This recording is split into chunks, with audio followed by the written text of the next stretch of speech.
Bien, bienvenidos a otro curso de cálculo vectorial. Hoy ahondaremos un poco más en el concepto de matriz hessiana. La matriz hessiana es una matriz que se constituye únicamente de segundas derivadas de funciones escalares de variable vectorial, dígase de 2, de 3 o de n variables. Para este video solo veremos un desarrollo de una matriz hessiana para una función escalar de variable vectorial que depende de dos variables y que depende de tres. Bien, vayamos a la nomenclatura. Esta nomenclatura cabe recalcar que para derivadas cruzadas, dependiendo del libro y del profesor con el que estén cursando, podía haber algunas variaciones. Yo les enseño la que a mí me enseñaron. F subíndice XX implica segunda derivada parcial con respecto a X.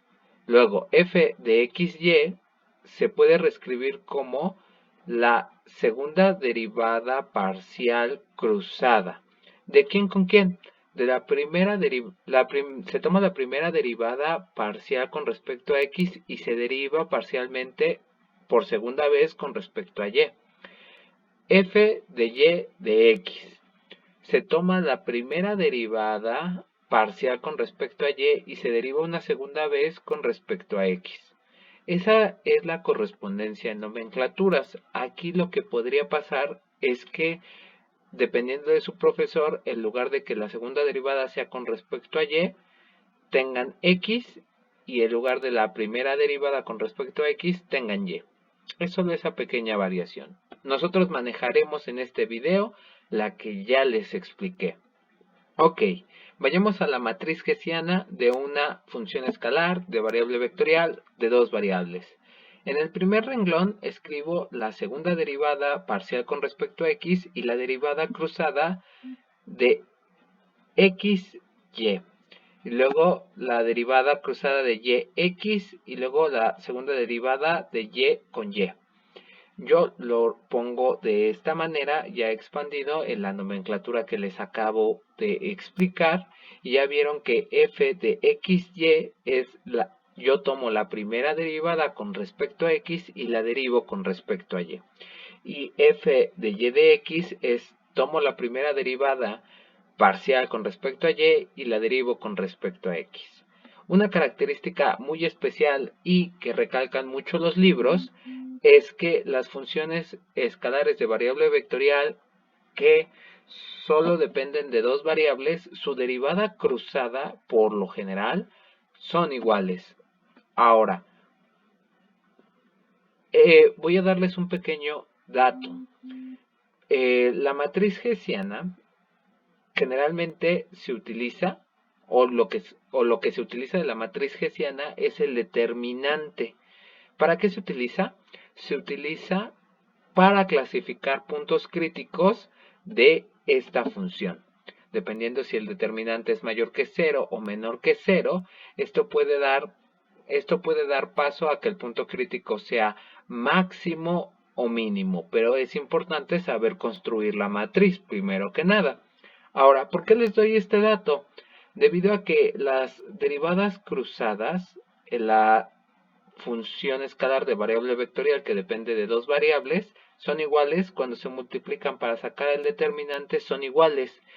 Y en el determinante los libros ponen a la derivada cruzada al cuadrado. Pero ahora ya saben por qué, porque en realidad estas dos son iguales para este tipo de funciones. Vuelvo a recalcar, en general lo útil de esta matriz hessiana es su determinante. Aquí solo estamos viendo cómo se está construyendo. Vayamos a la matriz hessiana para funciones escalares de variable vectorial, pero que dependen de tres variables. Vean que simplemente hice un poco más grande la matriz, donde la diagonal principal aparecen las segundas derivadas parciales respectivamente de x, de y y de z. Y en las esquinas superior e inferior aparecen las derivadas cruzadas. Aquí yo puedo ver que primero se deriva con respecto a x y se deriva una segunda vez con respecto a y. Aquí se deriva primero con respecto a x y después con respecto a z. Y esto ya simplemente lo expandí en la otra nomenclatura. Vuelvo a recalcar, de esta matriz lo importante será el determinante, y el determinante, ya dependiendo de su gusto, lo podrán sacar con menores o cofactores o con algún otro método. Y ya por último les dejo la matriz hessiana generalizada, donde aquí ya no tendremos variables como x, y y z, solo tendremos x y xn, ya que al tener n variables es más práctico tener xn para simbolizar cualquier otra variable aparte de x. Vean que simplemente es primero f de xx y se sigue hasta que es x, xn.